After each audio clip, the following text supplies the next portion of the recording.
রাত 12টার কাঁটা পেরিয়ে গেছে অনেক আগে। বাড়ি ফিরল মাহির। ড্রয়িং রুমে মিটিমিটি একটা হলুদ বাল্ব জ্বলছে, যার ম্লান আলোয় চারপাশের আসবাবগুলো ছায়ার মতোই আঁধার গেঁষা দেখাচ্ছে। সেই আলো আঁধারির মধ্যে নীরেট বসে আছেন সাদ্দাত হোসেন। মাহির সেদিকে খেয়াল না করে মেইন গেট পেরিয়ে সোজা সিঁড়ির দিকে হাঁটা দিল। সিঁড়িতে প্রথম পা রাখতে পেছন থেকে ভদ্রলোকের থমথমে কণ্ঠস্বর ভেসে এলো, মাহির। মাহির থমকে গেল। সিঁড়িতে রাখতে যাওয়া পাটা স্থির হয়ে গেল মাঝপথে। ধীর পায়ে পেছনে ফিরে তাকালো সে। সাদ্দাত হোসেনকে ওভাবে বসে থাকতে দেখে বলল, জি কিছু বলবেন? এদিকে এসো। মাহির এগিয়ে গেল সেদিকে। ভদ্রলোক গম্ভীর মুখে ইশারা করলেন, বসো। মাহির কথা না বাড়িয়ে মুখোমুখি সোফাটার উপর বসল। সাদ্দাত হোসেন প্রথমে ব্যবসা বাণিজ্য সম্পর্কিত দুই একটি মামুলি প্রশ্ন করলেন। মাহির নির্লিপ্ত মুখে বাবার প্রতিটি প্রশ্নের নথিবদ্ধ উত্তর দিয়ে গেল। ভদ্রলোক এবার একটু সময় নিলেন। হাতের চশমাটা টেবিলের উপর রেখে শান্ত কণ্ঠে বললেন, অতীতে তুমি ভালো মন্দ কী করেছ তা নিয়ে আমি প্রশ্ন করব না।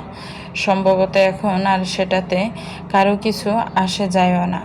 কিন্তু মাহির, এখন দিন বদলেছে। তোমার জীবনের সাথে এখন কিছু নিষ্পাপ জীবন ওতপ্রোতভাবে জড়িয়ে আছে। ভবিষ্যতে আরও কিছু জীবন জড়াবে। তুমি আসলে কি করতে চাইছো তা আমি জানি না, জানতে চাইবও না।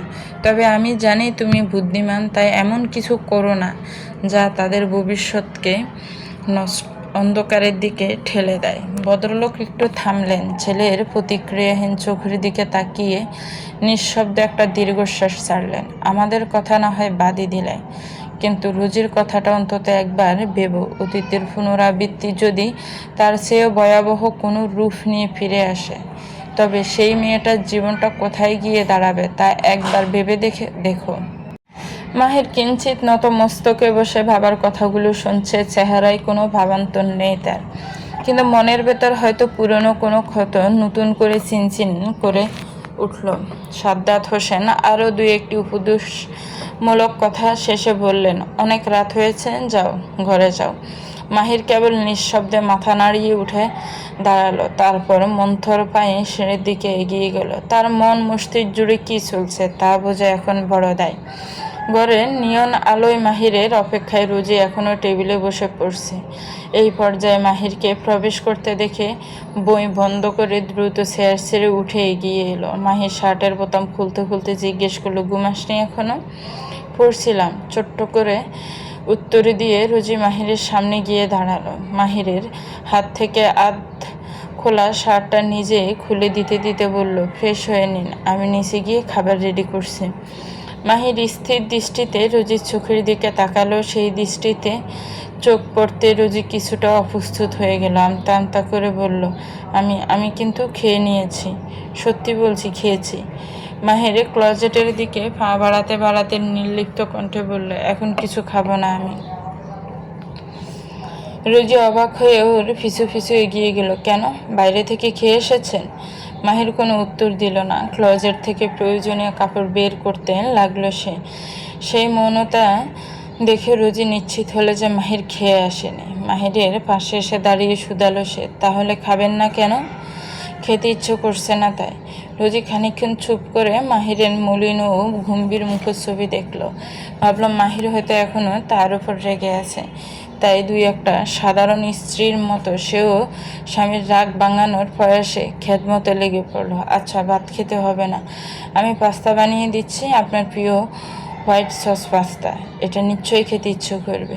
হাসি মুখে কথাটা বলে রুজি উৎসুক দৃষ্টিতে মাহিরের দিকে তাকিয়ে রইল। তবে এতেও মাহিরের চেহারার পাথুরে গাম্ভীর্য ভাঙল না, বরং টি শার্ট ও ট্রাউজার নিয়ে এসে মুখ ফিরিয়ে ওয়াশরুমের দিকে হাঁটা দিল।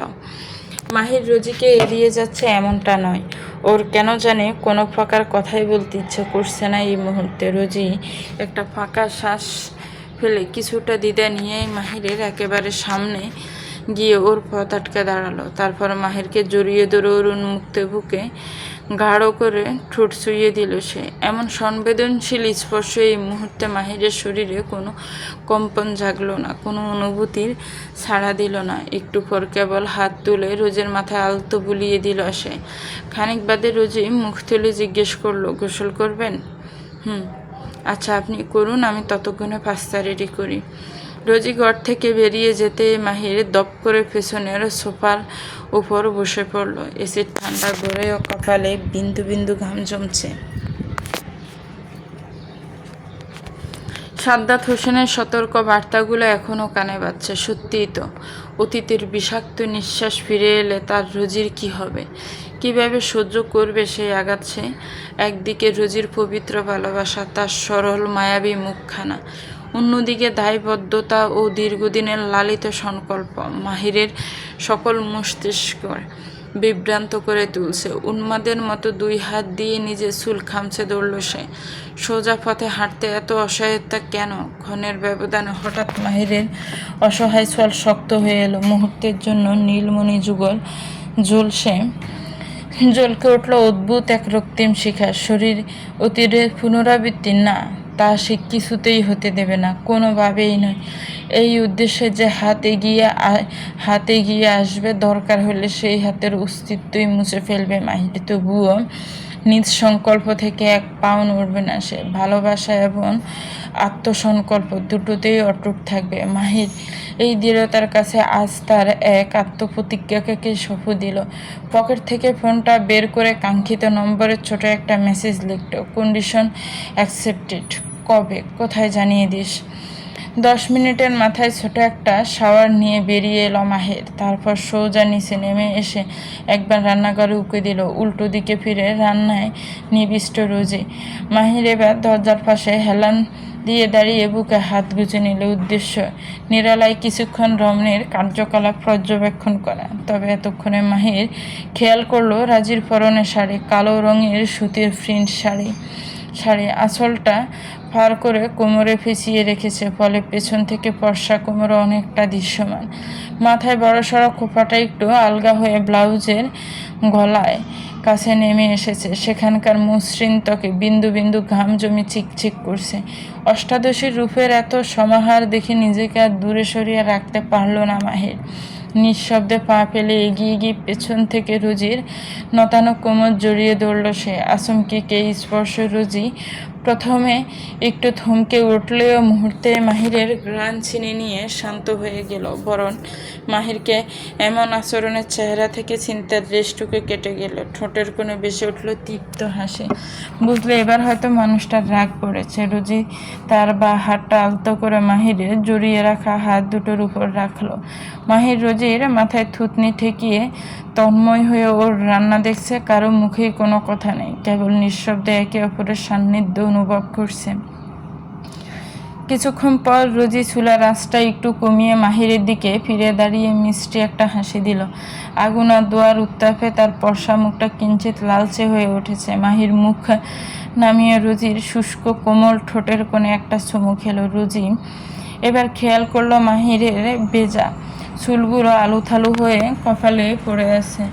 ডগায় থেকে টুপটুপ করে পানি জড়ার উপক্রম। রোজি কপাল কুঁচকে কোমরে পেঁচিয়ে রাখা আঁচলটা আলগা করে মাহিরের মাথা মুছে দিতে লাগলো। মুছা শেষ হতেই বলল, টেবিলে গিয়ে বসুন, এখানে অনেক গরম। মাহির শুনল না, বরং পাশ থেকে একটা গাজরের টুকরো মুখে পুরে তা চিবুতে চিবুতে ক্যাবিনেটে হেলান দিয়ে দাঁড়ালো। পা দুটো আড়াআড়ি করে হাত দুটো ঢুকিয়ে দিল ট্রাউজারের পকেটে। রোজি হোয়াইট সসে নাড়া দিতে দিতে আর চোখে তাকালো মাহিরের দিকে। কি আভিজাত্য নিয়ে দাঁড়িয়ে আছে মানুষটা। খাওয়া দাওয়া শেষ করে ওরা ঘরে ফিরে এলো। রোজি ওয়াশরুম থেকে ফ্রেশ হয়ে বেরিয়ে দেখলো মাহির বিছানায় শুয়ে আছে, মাথার নিচে দুই হাত দিয়ে সেই স্থির দৃষ্টিতে সিলিং ফ্যানের দিকে তাকিয়ে চোখ দুটো খোলা থাকলেও মনটা যেন ওই ঘরের সীমানা ছাড়িয়ে বহুদূর কোথায় বিচরণ করছে। রোজি কিছুক্ষণ এদিক ওদিক হাঁটাহাঁটি করলো, টুকটাক জিনিসগুলো গুছিয়ে রাখলো, কিন্তু মাহিরের কোনো দিকেই খেয়াল নেই। রোজির মনে এবার চিন্তার বাজ পড়ল। রোজির উপস্থিতিতে এতটা উদাসীন থাকার মানুষটা মানুষ মাহির নয়। তাহলে হঠাৎ কি হলো? অফিসে কি বড় কোনো ঝামেলা হয়েছে? ইদানিং বেশ রাত করে বাড়ি ফিরছে মানুষটা। সুশ্রী চেহারাটা সবসময় ক্লান্ত দেখায়। এভাবে ভাবতে ভাবতে সুইচ টিপে বড় লাইটটা অফ করে দিল রুজি। ঘুটঘুটে অন্ধকারে মাহিরের চোখের পলক পড়ল এবার, কিন্তু সে নড়ল না। রুজি বেড সাইড ল্যাম্পটা জ্বালিয়ে দিয়ে মাহিরের পাশে শুয়ে পড়ল। তারপর খুব মৃদু স্বরে ডাকলো, মাহির ভাই।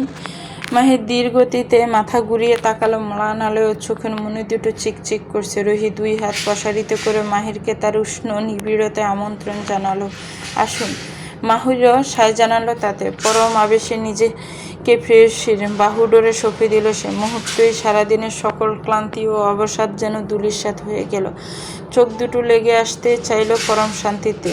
মায়ের উষ্ণ কোলের পর আজকাল এই ছোট্ট কোমল বুকটাই মাহিরের সবচেয়ে প্রশান্তির জায়গা হয়ে উঠেছে।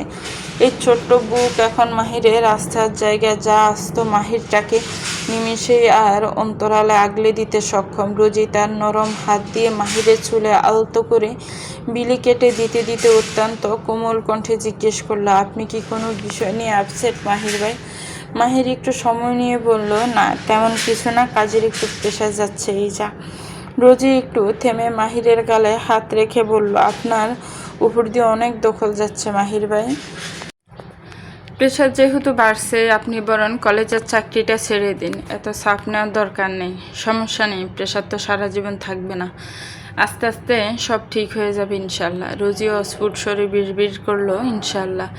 সকাল সকাল মাহিরের এক অন্যরকম রূপ দেখে রোজির সোয়াল ঝুলে গেল। মাহিরের তোয়ালে দিয়ে মাথা মুছতে মুছতে ওয়াশরুম থেকে বেরিয়ে আসছিল। রোজিকে এভাবে বিমূঢ় হয়ে তাকিয়ে থাকতে দেখে শুধালো, কি হলো, কি দেখছি সেভাবে? রোজি এবার এক পা করে এগিয়ে গিয়ে মাহিরের সামনে গিয়ে দাঁড়ালো। আস্তে করে তার দৃষ্টির প্রকৃতি পরিবর্তিত হচ্ছে। এবার ওই সুন্দর চোখ দুটিতে বর করলো একরাশ মুগ্ধতা, কিছুটা মাদকতা। আবেশিত হাত দুটো উঁচু করে মাহিরের ক্লিন শেভ মসৃণ গাল ছুঁয়ে দিল আলতো করে। মাহির ভ্রুকুটি করে রোজির কর্মকাণ্ড লক্ষ্য করছে।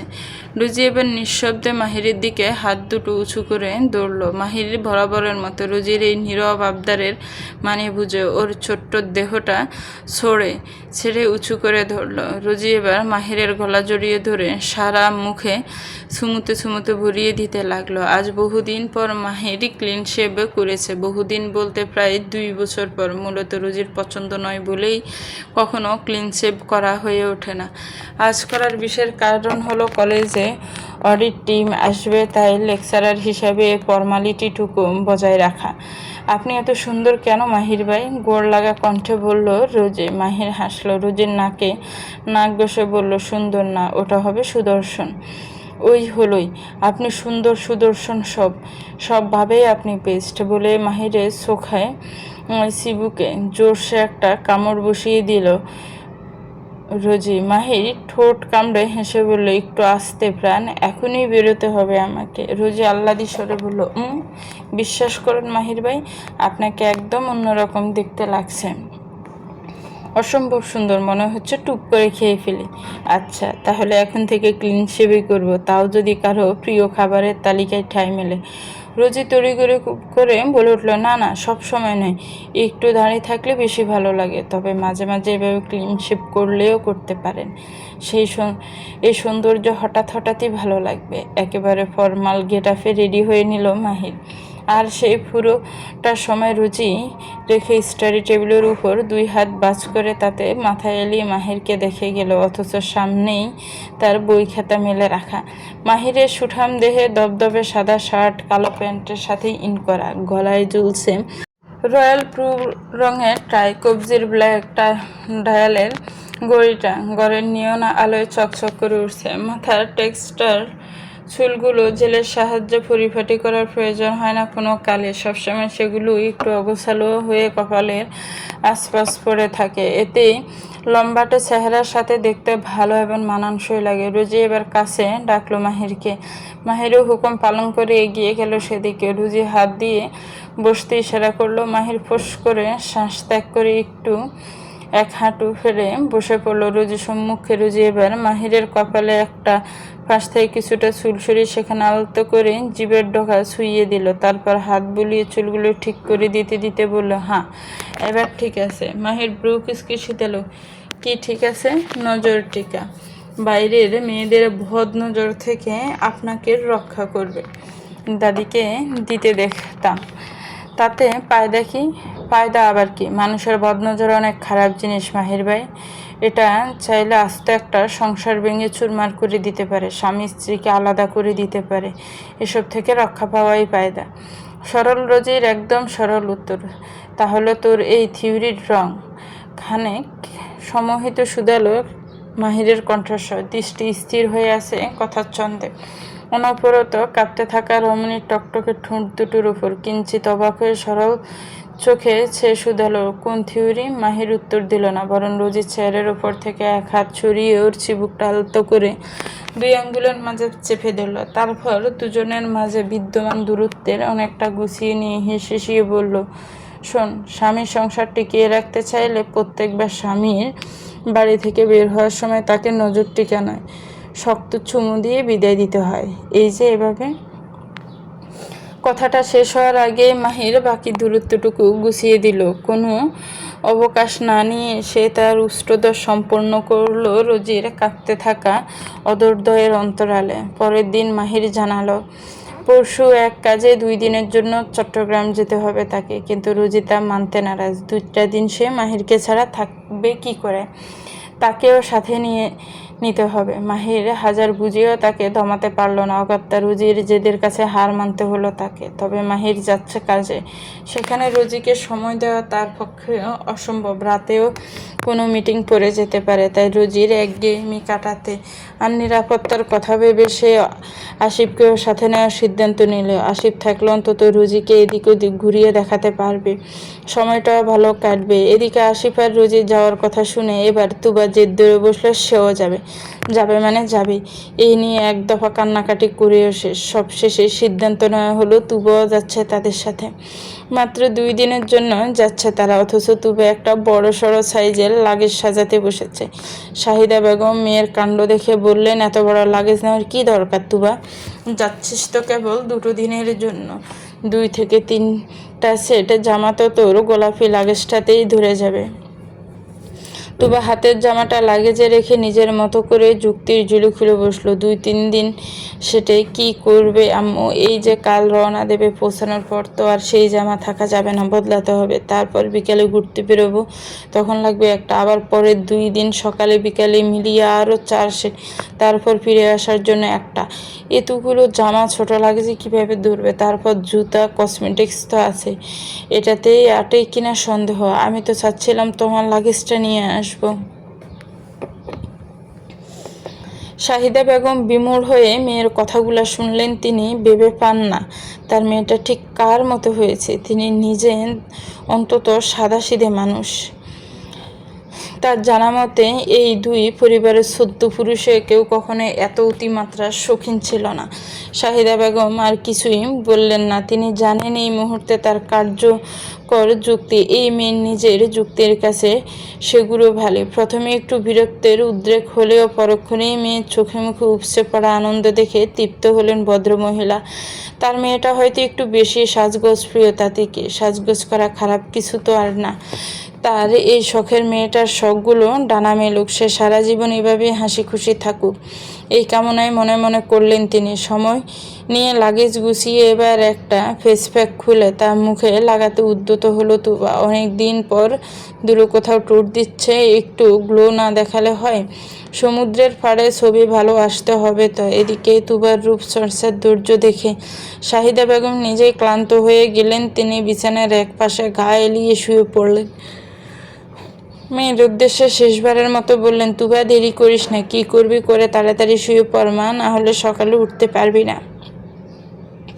ভোরের আলো পুরোপুরি ফোটার আগে রওনা হওয়ার প্রস্তুতি শুরু হয়ে গেল। তুবাকে বেরিয়ে আসতে দেখে আসিফ কপাল কুঁচকালো। হাই হিল পরে বেশ কায়দা করে হেলে দুলে হাঁটছে সে। ডান হাত দিয়ে টেনে আনছে তার বিশাল লাগেজটা, আর বাঁ হাতের কবজিতে ঝোলানো ছোট একটি হ্যান্ডব্যাগ।